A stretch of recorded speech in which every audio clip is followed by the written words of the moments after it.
Perkenalkan, kami dari kelompok 1, ada saya Akila Janitra Sigfreda Giwangkoro. Saya Ardifa Sama Fitria Putri. Dan saya Atika. Kami bertiga akan bercerita mengenai DAS yang kami kaji dalam perkuliahan blok analisis sumber daya lahan dan air yang baru saja selesai ujian hari ini. Nah, karena sepengetahuan saya, kelompok 1 ini kan mengkaji subdas Kali Putih. Coba dong, di mana dan gimana lokasi dan kenapa memilih DAS ini gitu. Jadi Subdas Kali Putih merupakan salah satu subdas yang berada di Kabupaten Magelang, Jawa Tengah. Subdas ini termasuk bagian dari Subdas Blongkeng yang bermuara di Sungai Progo. Terus kenapa kita memilih subdas ini? Karena terinspirasi dari KKL 1 kemarin yang berlokasi di Kali Putih, dan kita menganggap bahwa Kali Putih merupakan hal yang unik untuk dikaji. Oh iya, kalau secara administrasi, Subdas Kali Putih ini berada di beberapa kecamatan, yaitu Kecamatan Dukun, Serumbung, Salam, dan Ngluar. Nah, kalau dari satuan lahan, dari hasil yang kita dapetin, itu gimana, Tik? Nah, kalau secara umum itu Subdas Kali Putih dipengaruhi oleh proses vulkanik. Untuk satuan lahannya sendiri itu ditemukan ada 9, yaitu ada kerucut, lereng atas, lereng tengah, lereng bawah, dataran kaki, dataran, dan lembah sungai yang ada di bagian hulu, tengah, dan hilir. Masing-masing dari satuan lahan tersebut mempunyai kemampuan dan kesusahan lahan yang berbeda-beda. Kalau di Subdas Kali Putih, bagaimana, Dipkil? Oke, jadi berdasarkan pengamatan kami pada kerucut itu memiliki kelas 8 dengan pembatas berupa tanah, kemudian pada lereng atas dengan kelas 7, lereng tengah dengan kelas 6, lereng bawah dengan kelas 4, lembah sungai hulu dengan kelas 4, dataran kaki dengan kelas 3, dataran dengan kelas 2, lembah sungai tengah dengan kelas 3, dan lembah sungai hilir dengan kelas 2. Jadi, semakin tinggi kelas, maka kemampuan lahannya juga semakin terbatas juga. Kami juga menganalisis terkait kesesuaian lahan di Subdas Kali Putih yang meliputi kesesuaian lahan pertanian dan non-pertanian. Pada kesesuaian lahan pertanian mencakup salak, durian, dan cabai merah. Sedangkan pada non-pertanian mencakup perumahan, hutan kota, dan taman, seperti pada peta berikut ini. Nah, berdasarkan analisis kesesuaian lahan, maka kita dapat merekomendasikan nih tata guna lahan di Subdas Kali Putih, yaitu kerucut cocok sebagai cagar alam, lereng atas cocok untuk hutan lindung, lereng tengah cocok untuk tempat berkemah dan kebun sawi, lereng bawah cocok untuk perkebunan dan permukiman dan bawang merah, dataran kaki cocok untuk permukiman dan ubi jalar, dataran cocok untuk golf dan bawang merah, lembah sungai hulu cocok untuk perkebunan durian, lembah sungai tengah cocok untuk ekowisata dan bawang merah, serta lembah sungai hilir cocok untuk jalan setapak dan cabai merah. Wah, banyak juga ya, Bu ya. Oke, dengan rekomendasi seperti itu, kira-kira permasalahan yang ada di Subdas Kali Putih ini apa ya?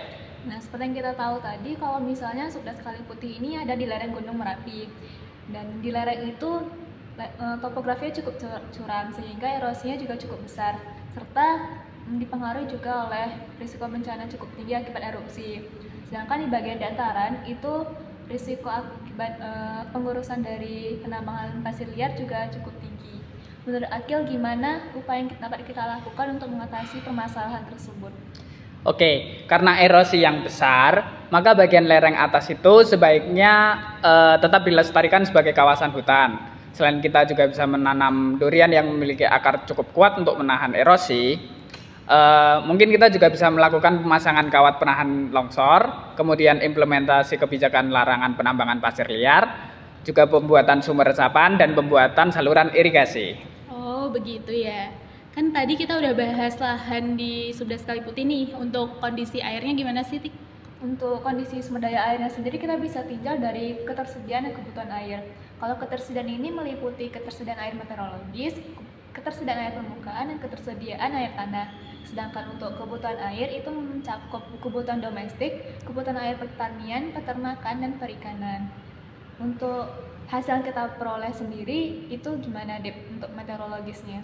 Hasil analisis ketersediaan air meteorologis di Subdas Kaliputih pada periode 1982 hingga 2021 menunjukkan bahwa surplus air terjadi pada bulan basah, yaitu Oktober hingga April, dan mengalami defisit air pada bulan kering, yakni April hingga Oktober.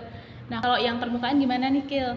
Oke, hasil analisis ketersediaan air permukaan melalui perhitungan direct runoff menunjukkan bahwa limpasan permukaan dipengaruhi oleh faktor presipitasi, evapotranspirasi, kemiringan lereng, dan penggunaan lahan, menjadikan ketersediaan air periode 1982 hingga 2021 pada probabilitas 80% lebih tinggi daripada probabilitas 60%. Selanjutnya, kalau ketersediaan air tanahnya gimana, Tik? Nah, dari hasil kami peroleh itu, potensi air tanah di Subdas Kaliputih itu dikategorikan sebagai 3 kelas, yaitu kelas potensi air tanah rendah di bagian hulu, potensi kelas sedang di bagian tengah, dan potensi air tanah kelas tinggi itu di bagian hilir. Nah, kita udah bahas ketersediaan airnya nih. Gimana kalau misalnya kebutuhan air di Subdas Kaliputih? Jadi hasil analisis kebutuhan air di Subdas Kaliputih menunjukkan bahwa kebutuhan air tertinggi terdapat pada Kecamatan Serumbung dan terendah terdapat pada Kecamatan Luar, dengan pemanfaatan tertinggi untuk kebutuhan pertanian dan pemanfaatan terendah untuk kebutuhan peternakan. Jadi kita sudah punya ketersediaan air dan kebutuhan air. Jadi kita bisa bikin neraca airnya kan, Kil? Ya, betul sekali. Hasil analisis neraca air di Subdas Kaliputih menunjukkan bahwa ketersediaan air di Subdas Kaliputih dari air meteorologis dan air tanah dapat mencukupi kebutuhan air total di setiap kecamatan, kecuali kecamatan luar yang mengalami defisit air.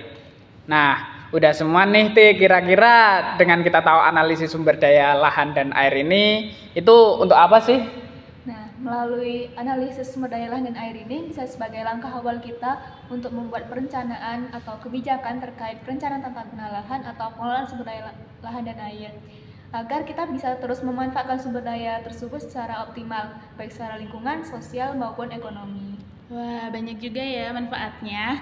Semoga yang kami sampaikan ini bermanfaat dan menambah wawasan bagi kita semua. Sekian dari kelompok kami. Terima kasih.